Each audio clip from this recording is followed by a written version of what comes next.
అందుకే మిత్రులారా, ఇవాళ మన మీద పగబట్టిండు. 10 ఏళ్ళు ముఖ్యమంత్రి ఉన్నాయన, మన పరిపాలన బాగలేదంటుండు.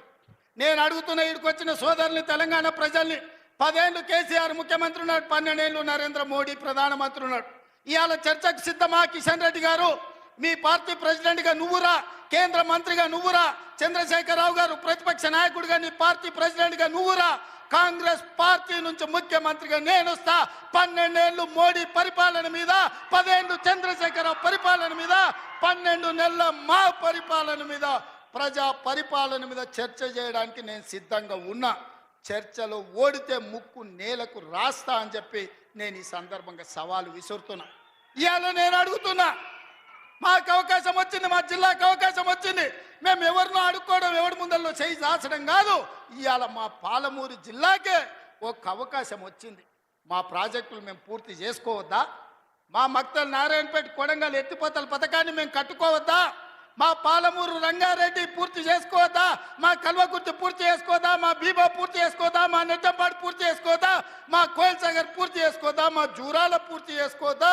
మా తుమ్మిళ్ళ ప్రాజెక్టు పూర్తి చేసుకోవద్దా?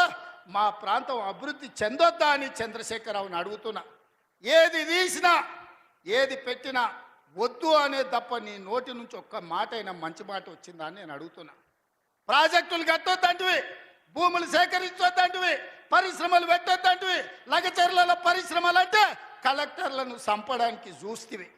మాకు పరిశ్రమలు వద్దా? మా జిల్లాకు ప్రాజెక్టులు వద్దా? మా జిల్లాలో నీళ్లు పారొద్దా? మా పంటలు పండొద్దా? మా రైతులు బాగుపడొద్దా? మేము మంచి బట్టలు కట్టుకోవద్దా? మేము బుక్కెడు బువ్వ తినొద్దా? మేము సమాజంలో గౌరవంగా బతకొద్దా? చంద్రశేఖరరావు, నువ్వు సమాధానం చెప్పని నేను వేదిక మీద నుంచి అడుగుతున్నా. మాకు ఆత్మగౌరవం లేదా? మేము మీలాక దొరలు కాకపోవచ్చు, కానీ మేము రైతు బిడ్డలమే కదా. మేము గౌరవంగా బతకాలని కోరుకోవడం తప్ప, మా ఆడబిడ్డలు వాళ్ళ పిల్లల్ని చదివించుకోవాలనుకోవడం ఏమన్నా నేరమా? ఎందుకు అడ్డుకుంటున్నారు నువ్వు, నీ కొడుకు, నీ అల్లుడు అని నేను అడుగుతున్నా. 12 నెలలు కానీ ప్రభుత్వం అప్పుడే దిగిపోవాలంటున్నాడు. 10 ఏళ్ళలో నువ్వు చెయ్యని పనులు మేము చేసినాం కదా. ఏం బాగలేదు పాలన. ఆయన కొడితే గట్టి కొడతాడంట. ఆయన కొడితే ఎంత గట్టి కొడతాడంట అంటే ఇక అది చెప్పనలవి కాదంట. నేను అడగదలుచుకున్న మా సోదరుని, అయ్యా ఆయన గట్టి కొట్టడానికి ఫుల్లా ఆఫా? ఏంది గట్టి కొట్టడానికి? ఏం కొడతాడు ఆయన? కొడితే గిడితే ఓ ఫుల్లు ఓ ఆఫ్ గట్టి కొట్టగలడు. అంత మించి గట్టి కొట్టేది ఏందుంది? 10 ఏళ్ళు నువ్వు గట్టి కొట్టేటోని ఆయన ఉంటే, నిజంగానే నువ్వు గట్టి కొట్టాలంటే డ్రగ్స్ పార్టీలు ఫామ్ హౌస్లలో చేస్తున్న నీ కొడుకును వంగబెట్టి గట్టి కొట్టు, వానికి బుద్ధి వస్తుంది. ఢిల్లీలో లిక్కర్ దందాలు చేసి తెలంగాణ గౌరవాన్ని తీసిన నీ బిడ్డను దౌడ మీద అంగబెట్టి గట్టి కొట్టు. తెలంగాణ పరువు తీసినందుకు గట్టి కొడితే వస్తుంది. కాళేశ్వరం పేరు మీద 1,00,000 కోట్లు మింగిన నీ అల్లుని దౌడ మీద అంగబెట్టి కొట్టు గట్టిగా. అప్పుడు వానికి బుద్ధి వస్తుంది, సిగ్గు వస్తుంది. తెలంగాణను ముంచినందుకు గట్టి కొట్టేది ఉంటే నీ ఇంట్లో కొట్టు, వాళ్ళని దారిలో పెట్టు. కాంగ్రెస్ను గట్టి కొడతా అంటే మా కాంగ్రెస్ పార్టీ కార్యకర్తలు ఊరుకుంటారా? రా, ఎంత గట్టి కొడతావో చూద్దాం. పొంకణాల పోసిగానికంట 3 ఎట్లంట, 36 దొడ్లంట. వెనకడికి పొంకణాలు చెప్పేటోడు. 10 ఏళ్ళు నువ్వే ఉన్నావు కదనే. 10 ఏళ్ళలో నిన్ను ఇవ్వడం చేయొద్దన్నాడా? ఇవాళ మేము 12 నెలల ఏమి చేయలేదు అంటున్నాడు. నేను అడుగుతున్న ఇక్కడికొచ్చిన మా ఆడబిడ్డల్ని, అక్క 500 రూపాయలకి సిలిండర్ వస్తలేదా? ఆర్టీసీ బస్సులో ఉచితంగా మీరు బస్సు ఎక్కుతారని టికెట్ అడుగుతురా? ఆ ఎల్ల అమ్మగారింటికి పోవాలంటే ఇంటి ఆయన కిరాయి పైసలు అడగాలి. అమ్మవారి గుడికి పోవాలంటే పక్కింటోళ్ళు తోడు రావాలి.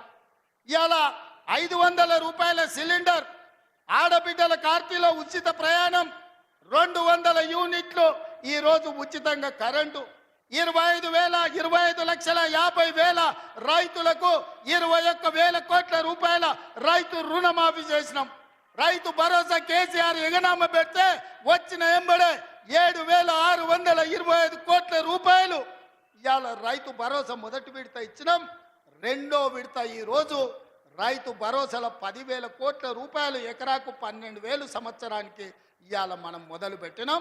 మార్చి 31 లోపల ఈరోజు రైతు భరోసా నిధుల్ని రైతుల ఖాతాలో వేయదలుచుకున్నాం.